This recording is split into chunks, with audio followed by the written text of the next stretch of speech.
today's video guys, tuturuan ko po kayo kung paano ba natin masiset ang ating mga Facebook na maging recommendable tayo para sa ibang tao guys sa Facebook natin, para nare-recommend guys ni Facebook ang ating mga post, ganon, ang ating account sa ibang tao.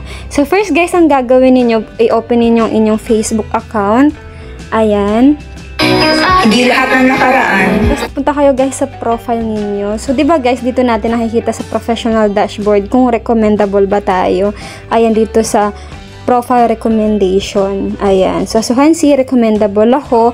And kung gusto niyo din guys iset na para maging recommendable kayo, nire-recommend kayo ni Facebook sa ibang tao, punta lang kayo guys sa settings ninyo, settings and privacy and settings.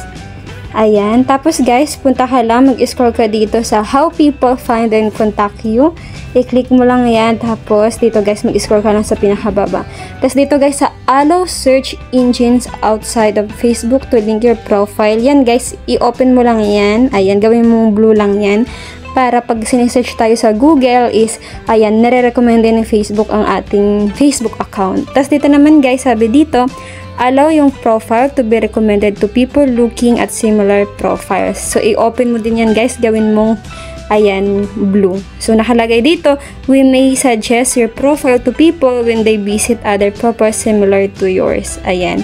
So, ayan guys, basta i-open nyo lang, check nyo yan kung naka-open sa inyo para, yan din yung paraan para mare-recommend tayo ng Facebook sa ibang tao para, ayan, kinakalat niya or nilalabas niya ang account natin sa ibang tao. So, ganun lang guys. Tapos, make sure din po na wala kayong mga violation. Ayan, i-check nyo rin ang inyong Facebook account.